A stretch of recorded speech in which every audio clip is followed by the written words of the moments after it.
All right, so today we're going to be deep diving into some pretty fascinating English grammar stuff. Okay. And all this comes from a YouTube video I found that's about learning English. Cool. Um, and it uses this really cool visual of like someone who is at like a high altitude base camp and they're about to tackle K2, that huge mountain, Yeah.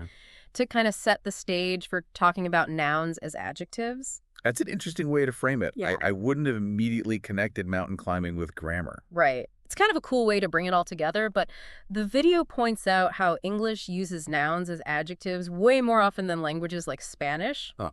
We're talking 70 to 80% of the time in English versus just like 5 to 10% in Spanish. Wow, that's a pretty big difference. And it makes you wonder why that is. I mean, think about it. In Spanish, you might say race of horses, but in English, it's just horse race. Yeah. English cuts right to the chase. And it's everywhere, like coffee shop, business meeting, car engine. Yeah. It's like our brains are wired to just jam nouns together. But here's something I always trip up on. Okay. Why is it shoe store and not shoes store? You know what I mean? Yeah, that singular form is a key part of this grammatical structure. Yeah. It's almost like English is obsessed with efficiency, even if it means bending the rules a bit. Right. There's actually a theory that this tendency developed because English evolved as a language of trade and commerce, where clear, concise communication was essential. So like time is money and all that. Exactly. It's fascinating to think that our language might reflect deeper cultural values. Yeah, absolutely. Okay, so let's get back to those nouns as adjectives. Sure. The video uses this great example to show how we can even stack them up for more complex descriptions. Okay. And this is Mountain Rescue Training Center. Okay. So we've got Mountain Rescue, which tells us the type of center. Right. Then training, which is its purpose, and then center itself. Yeah. It's like a mini sentence packed into a single phrase. Precisely. And you see this pattern everywhere, like company sales strategy or college entrance exam preparation course. Oh, yeah. They're essentially creating a chain of meaning with each noun adding a layer of detail to the one that follows it. So what happens when these noun stacks get too long or confusing? Oh, Is that where hyphens come in? exactly. Remember the classic example, man-eating shark versus man-eating shark. Oh, yeah.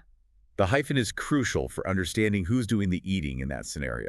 Definitely wouldn't want to get those mixed up. Right. So hyphens help us add clarity, but the video also talks about prepositions like in, on, and at, particularly in the context of that mountain climbing scenario. Right. How do those fit in? Well, the use of those prepositions can completely change the image in your mind. In implies being enclosed within a space, like in a tent. On suggests contact with a surface, like on a mountain ledge, and at pinpoints a location, as in at base camp.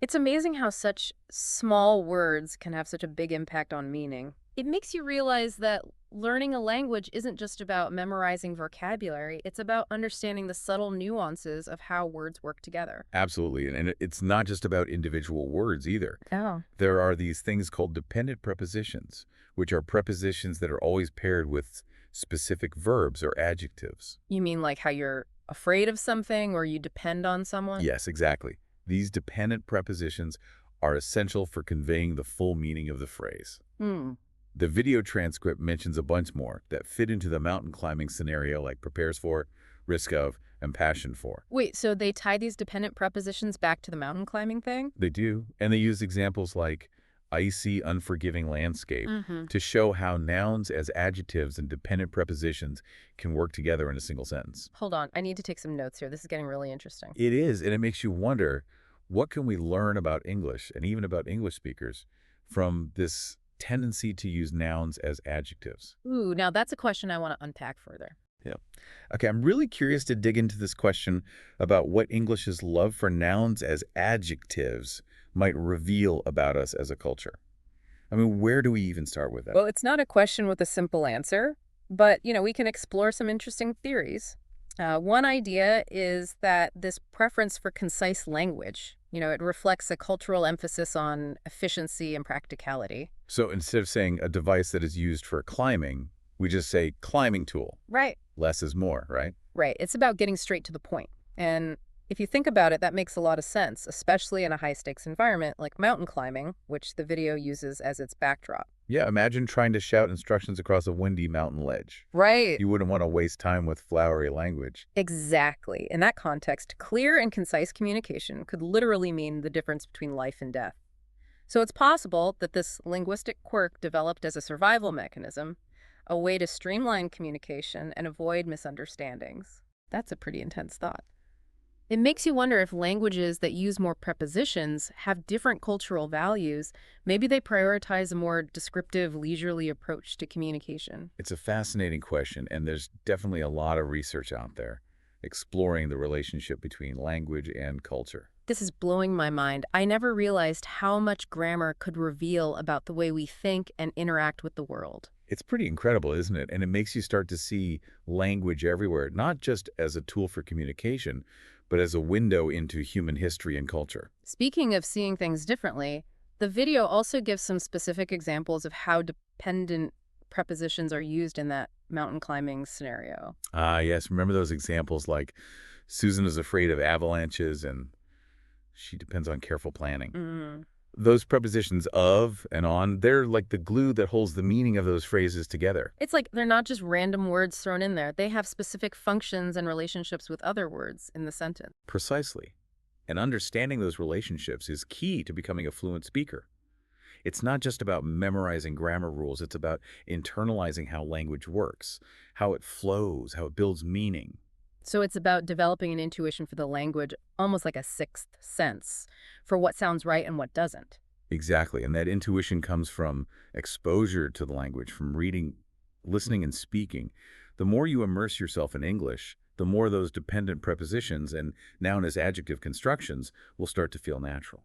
This deep dive has been a real eye-opener for me. I feel like I'm starting to see the hidden gears of English working. That's the beauty of exploring language. There's always something new to discover, something that makes you rethink what you thought you knew. But before we get too philosophical, I have one more burning question. The video focused on how Spanish speakers might struggle with these grammar concepts. But what about other languages? Do they all use nouns as adjectives in the same way? That's a great question, and it's one that requires us to broaden our perspective beyond just English and Spanish. So are we saying there are even more linguistic mountains to climb? Absolutely. Every language has its own unique landscape of grammar rules and structures, and exploring those differences can give us a deeper appreciation for the incredible diversity of human communication. Well, I'm definitely up for the challenge. Let's take a quick breather and then delve into that fascinating question. Okay, so we're back and ready to kind of like tackle this idea that other languages might have totally different ways of using nouns as adjectives. Right. I'm guessing it's not a one-size-fits-all situation. You're absolutely right. Yeah. Remember how we talked about Spanish using prepositions more often? Yeah. That's just one example of how languages can have different personalities, so to speak. So someone learning English from, say, Japanese or Russian Mm-hmm. might face similar challenges as a Spanish speaker. Exactly. Each language has its own unique approach to describing things. Some, like English, are all about efficiency, getting straight to the point. Others might take a more scenic route using prepositions, word endings, or even entirely different grammatical structures. It's like they're all trying to get to the same destination, clear communication, Right. but they're taking different paths to get there. That's a great analogy. And it highlights why learning a new language can be so challenging. You're not just learning new words. Right. You're learning a whole new way of thinking about and structuring information. Which brings us back to those visual examples from the mountain climbing video. Yes. Icy, unforgiving landscape, risk of frostbite, passion for climbing. Yeah. They really highlight how natural this noun as adjective structure feels in English. And the more you expose yourself to these real-life examples, the more you'll start to internalize those patterns. It's like training your brain to recognize and replicate the rhythms of the language. So it's not just about understanding the rules, it's about developing an ear for what sounds right in English. Precisely. And that's where things like listening to podcasts like this one, even watching movies, can be incredibly helpful. You're immersing yourself in the language, absorbing those subtle nuances that textbooks often miss. I have to admit, this deep dive has made me look at English in a whole new light. It's like I'm finally seeing the matrix, all those hidden patterns and structures I never noticed before. And that's what makes exploring language so fascinating. It's a journey of discovery, constantly revealing new layers of complexity and beauty. Well, I feel like we've definitely reached the summit of this particular linguistic mountain. I agree. Any final thoughts for our listeners before we descend back into the real world? Just this, keep paying attention to those nouns masquerading as adjectives. Okay. They're everywhere. And with a little practice, you'll be wielding them like a pro in no time. And who knows, maybe you'll even be inspired to tackle a real mountain someday. Or at least conquer a few more grammatical ones. On that note, happy learning, everyone, and we'll catch you on our next deep dive.